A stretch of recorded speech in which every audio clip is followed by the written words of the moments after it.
iniciarmos o programa de hoje, nós damos as nossas boas-vindas a todos vocês que nos prestigiam. As atrações do nosso programa de hoje são as seguintes. No primeiro quadro, Nós e o Mundo. Vamos tratar do tema O Homem e o Trabalho. Na sequência, no Fonte Allan Kardec, outro assunto que afeta muito atualmente o nosso dia a dia, a ansiedade. E em Espiritismo Responde perguntaram se há algum tipo de doença mental que possa ser provocada por maus espíritos. E para fechar as razões dos fatos, voltarei aos versos da música Casinha de Sapê, gravada pelo cantor Hildon, em 1975, e sobre os quais eu falei ligeiramente no programa do dia 31 passado. Descobri que a letra contém muito mais do que parece à primeira vista. Vale a pena examinar os versos principais. Aguardem.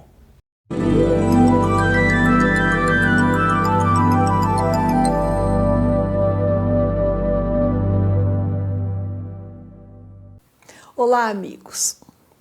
Hoje nós vamos discutir a respeito do tema O Homem e o Trabalho.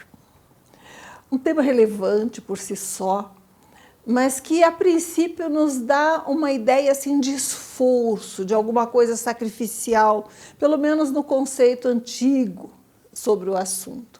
Quando nós falamos isso dá um trabalhão, não é, Humberto? É verdade. É porque é alguma coisa difícil de fazer, alguma coisa espinhosa, alguma coisa menos agradável. Às vezes a gente passa a vida inteira trabalhando, esperando o dia em que vamos parar, né?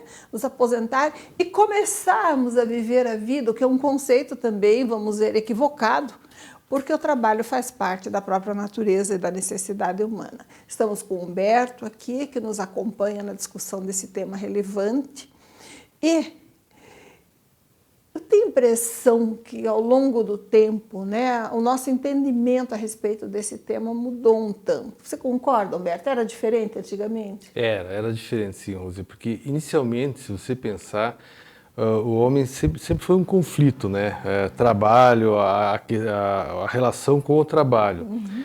Antigamente se escravizava um homem para que ele trabalhasse para o mais forte, vamos dizer, o mais forte escravizava o mais fraco para que esse trabalhasse.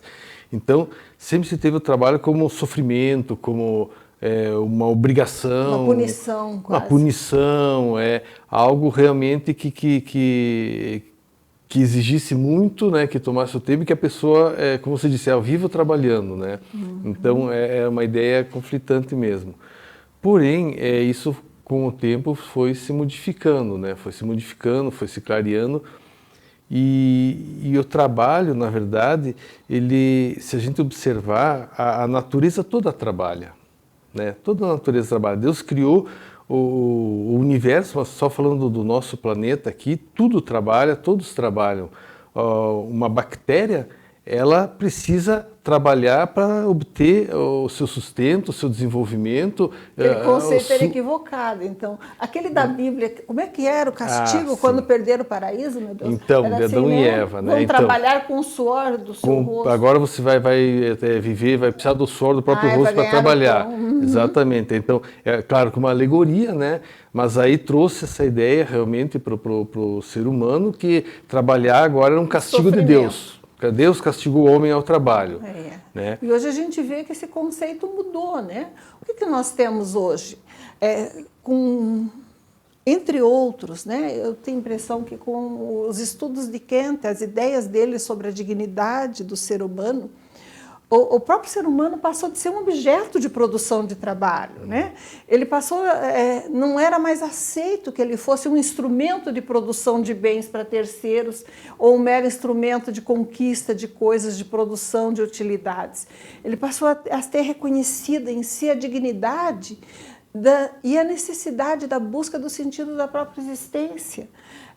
Da ocupação condizente com a sua necessidade interior de se integrar ao meio, de crescer, de exercer da sua melhor forma conquista daquilo que era necessário à sua vida, né? Então, a evolução do conceito de trabalho, eu acho, entre outras, né, teve uma grande alteração, porque quando o ser humano deixa de ser considerado um meio de produção, um instrumento, um objeto, né, quase que parte de uma máquina, ele começa a ser reconhecido como alguém com necessidades interiores, que se ligam à necessidade do trabalho, mas que não necessariamente, aliás, que vedam que ele seja considerado um instrumento de produção, como na antiguidade, que o escravo é que produzia, né? Ou o nosso Brasil colonial. Eu acredito que o Brasil, por ser um dos últimos países a libertar os escravos, inclusive, ficou com aquela dicotomia. Quem trabalha, né, está sendo sacrificado.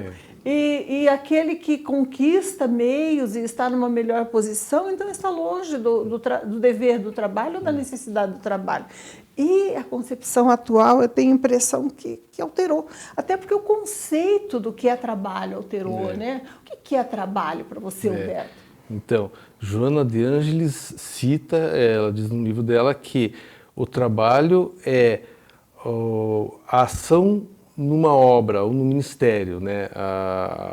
Ou seja, o trabalhador, o trabalho em si, ele não é um sacrifício, ele faz parte de um contexto, né? De um objetivo final, né? Ele é vamos dizer, a mola propulsora para se chegar a algum objetivo, né? E a vivência desse trabalho é mais importante do que o próprio objetivo final, porque ele faz parte do processo evolutivo do ser humano, né? Então, o trabalho, quando alguém, vamos colocar num exemplo prático, alguém que tem o objetivo de conquistar sua casa própria, né? Que é o objetivo da maioria dos brasileiros, né? Então, ele começa a trabalhar com aquele objetivo. Bom, vou economizar, vou procurar ganhar dinheiro, ele vai ter que fazer a administração das finanças para juntar esse dinheiro para futuramente comprar essa casa. Mas o objetivo final é comprar casa. Mas a cada dia ele tem um desafio. Na verdade, a cada dia tem um desafio de administrar as finanças, de se dedicar ao trabalho, de fazer um trabalho bem feito para poder, no dia seguinte, ser contratado ou prestar o serviço novamente, ou mesmo ter a simpatia dos colegas de trabalho e assim por diante.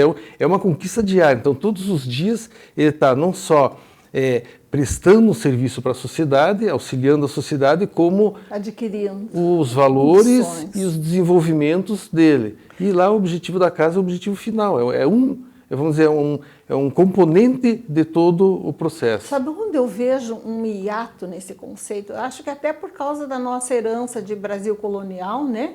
Que o trabalho era para a classe que não tinha tanto poder aquisitivo, que é um conceito invertido, né? Do ponto de vista espiritual. Com certeza.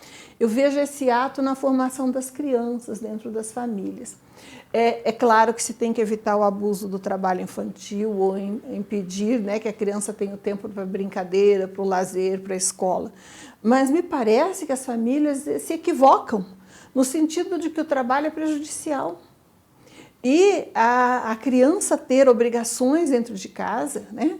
Mesmo que tenha condições financeiras ou a própria ocupação profissional dos pais exija que ela tenha servidores remunerados, o fato de uma criança levantar e não ter que arrumar a própria cama, não ter que guardar a própria roupa, não ajudar a tirar uma louça ou a fazer uma comida em conjunto com a família, ainda que no fim de semana, porque às vezes durante a semana é difícil o tempo de se reunirem, parece que afasta da formação da nossa infância a noção de que o trabalho ele é mais do que um sacrifício. Aliás, é o contrário, ele pode ser prazeroso.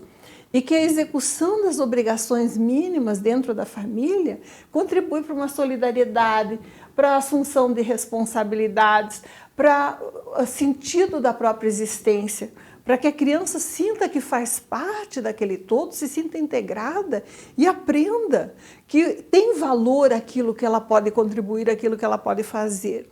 Então, esse movimento distorcido, né, que é muito benéfico no sentido de evitar a exploração infantil, porque a criança precisa brincar e precisa do tempo da escola, mas no sentido de afastar dela completamente a assunção de responsabilidades familiares, cria essa noção de que o trabalho não é prazeroso, que ele não é alguma coisa que faz parte natural da vida, que alguém pode só comer e sair da mesa e fruir, e que não faz parte daquele processo que leva a família a se agregar. Exato. Eu acho que isso é um ponto assim muito importante na formação familiar, na formação infantil. A assunção de responsabilidades familiares, de pequenos trabalhos, cria responsabilidade.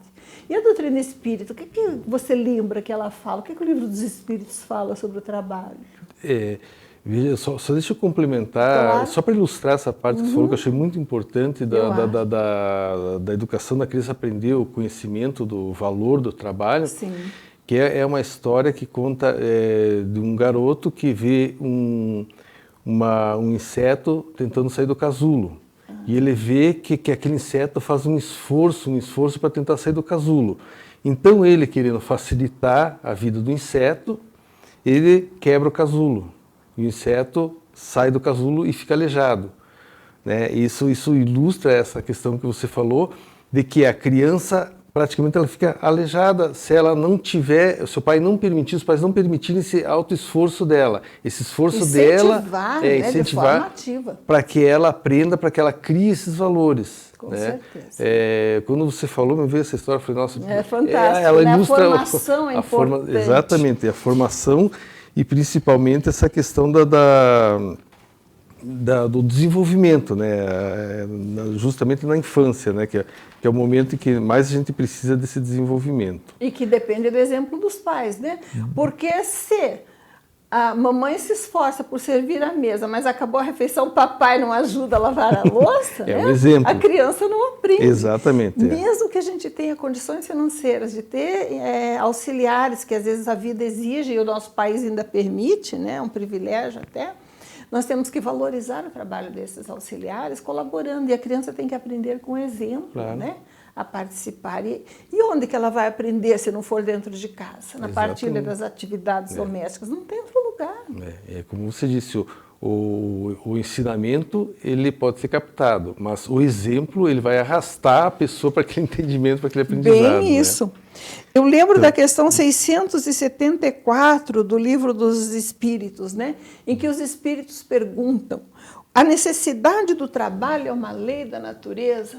O que você pensa, Humberto, sobre o tema? E como é, né, Rose? Como é? Tanto que na natureza é uma lei que Deus criou, onde toda a natureza trabalha, né? Uma planta, ela mesmo produz, ela mesmo sem consciência, né? Mas ela é uma vida, né? É um ser valioso. E olha só a beleza dessa lei do trabalho de Deus, que Ele nos coloca num corpo que tem necessidades materiais. Que nos obriga a trabalhar. E nós temos que... e a gente já traz dentro de nós, que Deus coloca, o nosso instinto, o instinto de todo ser vivo de sobrevivência. Então, esse instinto nos motiva ao trabalho para manter esse corpo, e esse trabalho naturalmente vai gerar o nosso desenvolvimento intelectual, moral e material. Isso. E é isso, em resumo, né, o que a doutrina espírita nos traz sobre o tema.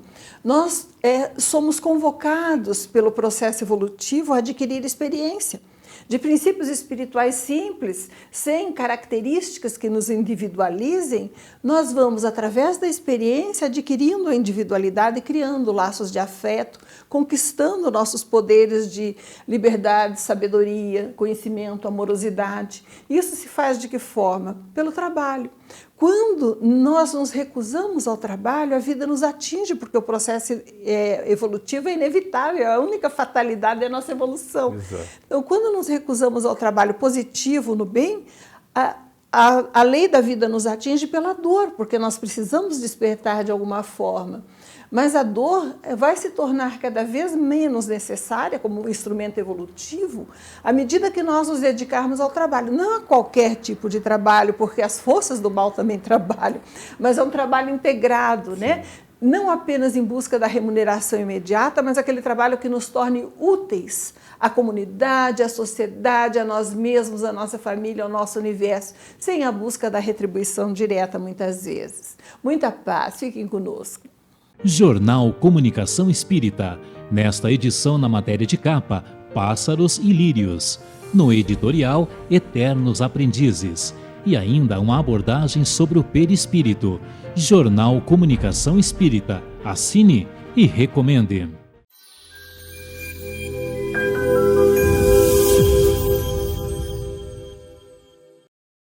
Olá, amigos! Na Fonte Allan Kardec de hoje, vamos falar sobre a ansiedade e a visão espírita sobre a ansiedade. Bem, em primeiro lugar, é necessário a gente diferenciar, né?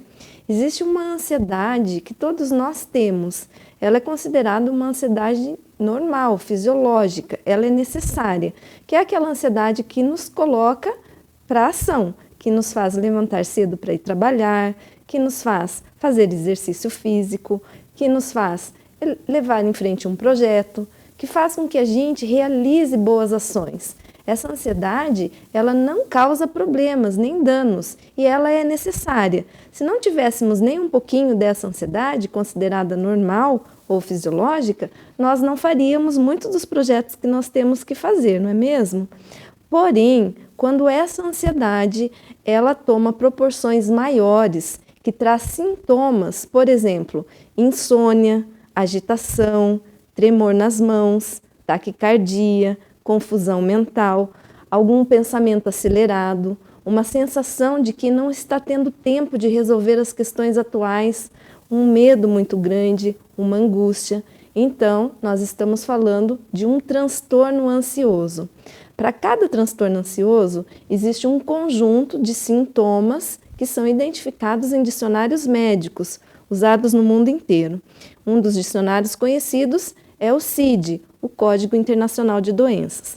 Nesse dicionário estão descritos todos os tipos de transtornos ansiosos.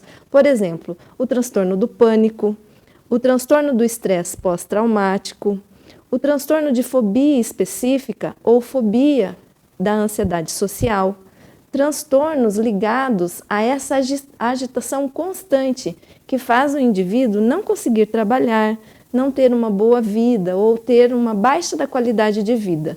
Então, nós estamos falando de dois aspectos que falam sobre ansiedade, só que são diferentes.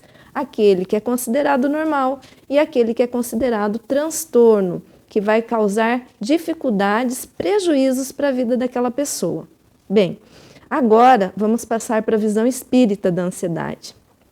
Nós estamos aqui encarnados para evoluirmos, para melhorarmos moralmente, para aprendermos a olharmos para nós próprios e realizarmos esse caminho evolutivo que alguns autores chamam, né, de burilamento, de melhoramento pessoal, de evolução espiritual.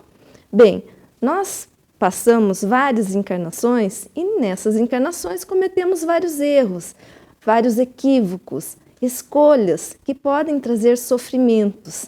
Então, no nosso inconsciente fica marcado essas experiências dolorosas que tivemos e que todos nós passamos por isso. Então, estamos aqui para aprender, para evoluir.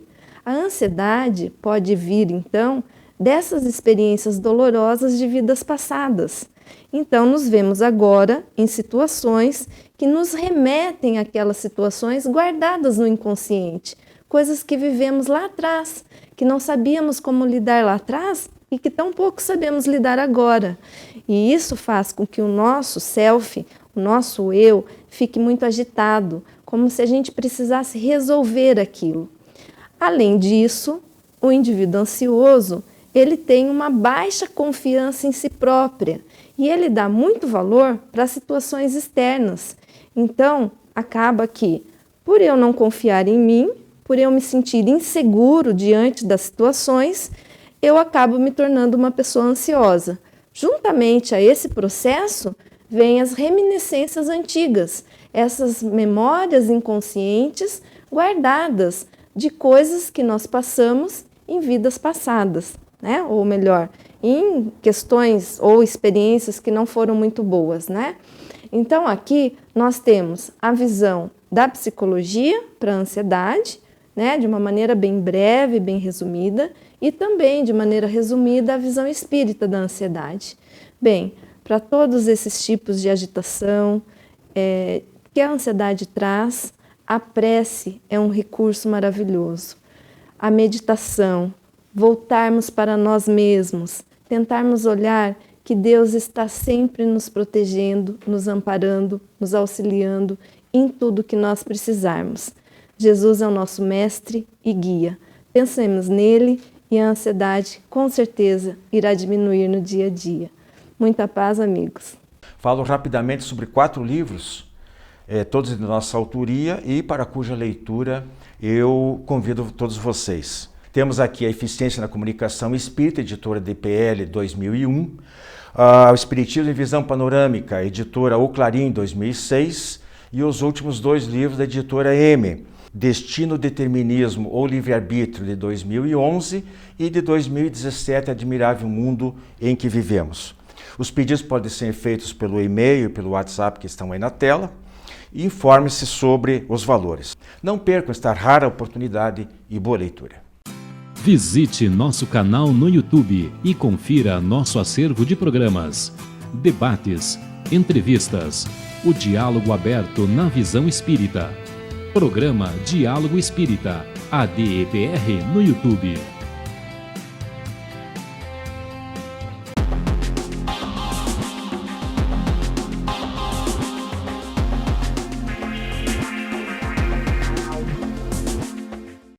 Olá!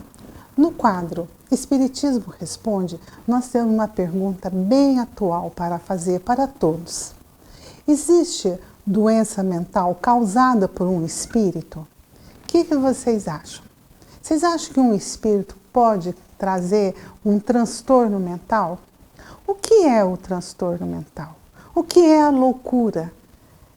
É quando nós percebemos que o nosso irmão ou nós mesmos perdemos a razão, passamos a ter comportamentos fora de nós, comportamentos que não condiz com o meio em que vivemos, passamos a ter então alucinações, comportamentos agressivos, tudo desencadeando aí uma loucura. E a ciência não sabe, não define como que é o transtorno, porque ele é um conjunto de eventos que pode ser orgânico, biológico, psicológico e também, na visão da doutrina espírita, espiritual. E como assim? Como que um espírito pode causar ou potencializar um transtorno mental? Ou seja, dar a sua contribuição para que o indivíduo, para que a pessoa entre num desalinho tão grande. Então nós sabemos que espíritos maus, né, eles podem vir fazer uma ação persistente através do nosso pensamento e trazer o desequilíbrio para nós. Então, ele não é o culpado. E sim, nós mesmos que trazemos de reencarnações passadas, de existência, as nossas deficiências, os nossos erros, os nossos desajustes. E isso pode estar impresso, vai estar impresso no perispírito. E nós vamos ter uma tendência a ter um desequilíbrio. E os espíritos maus, aqueles que não nos querem muito bem, podem aproveitar essa oportunidade em qualquer momento da nossa vida e começar então a nos influenciar, de modo que nós vamos ficando então com nossos transtornos. Nós podemos sim ficar transtornados. E para que nós possamos então nos precaver, para que nós, que não sabemos o que nós temos para reajustar, apenas temos uma vaga lembrança, o que nós podemos fazer que a doutrina espírita nos traz? É a conduta, é a moral, é o bom proceder, é procurar termos sempre pensamentos otimistas, pensamentos elevados, não dando assim margem para que nossos irmãozinhos ainda sofredores, mal intencionados, venham nos perturbar. Vamos cuidar dos nossos pensamentos, da nossa saúde mental. Jornal Comunicação Espírita, nesta edição na matéria de capa, Pássaros e Lírios. um diálogo sobre a verdade, breves apontamentos sobre a educação e ainda na seção livros que eu recomendo, a indicação de 2 livros. Jornal Comunicação Espírita. Assine e recomende.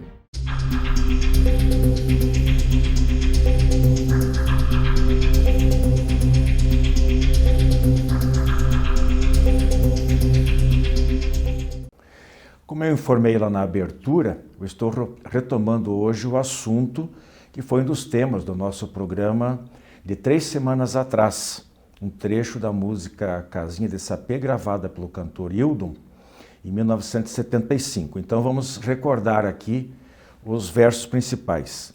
Diz ele, a certa altura: jogue suas mãos para o céu e agradeça, se acaso tiver, alguém que você gostaria que estivesse sempre com você, na rua, na fazenda, na rua, na chuva, na fazenda ou numa casinha de sapé. Bem, esse refrão começa com um agradecimento. Ao falar para erguer as mãos para o céu, subentende-se que é para se dirigir a Deus, né? Não há outro ser. Nos céus, normalmente, nos associamos à presença, à manifestação de Deus. Isso também nos lembra algumas coisas relacionadas à prece. Por exemplo, de que há 3 tipos. A prece de agradecimento, que é o caso, que a maioria não lembra de fazer, a prece de louvor, menos ainda, e a prece de pedido, que é a mais comum. Também de que não há necessidade de um lugar e hora especiais para se fazer uma oração. E convenhamos que não há nada de impróprio, de errado, em a pessoa falar com Deus na hora que ela olha para o infinito do céu. Ou, por exemplo, quando ela está em contato com a natureza, tomando um banho de chuva, por exemplo, ou passeando um passeio no campo, como nos diz a canção. Outra parte muito importante da mensagem, e eu entendo que seja o objetivo principal, é demonstrar que a vivência plena do amor, ela não necessita de luxo, basta uma casinha de sapé. E isso nos remete ao tema livre do programa em questão, quando nós procuramos diferenciar uma simples casa de um lar. Mas eu vejo algo mais ainda nessa letra, quando ele diz que agradeça se acaso tiver. Essa frase guarda, de certa forma, inclusive, uma contradição com o anterior, quando diz que é para agradecer aos céus. E nós vimos que aos céus ou a Deus praticamente se equivalem essas expressões aí. Ora, se é Deus que proporciona essa felicidade, então esse encontro de corações foi por obra dele e não do acaso. Nós sabemos que o acaso não existe, especialmente em um assunto tão importante que diz respeito a uma área muito significativa da existência das pessoas, que é a sua vida afetiva.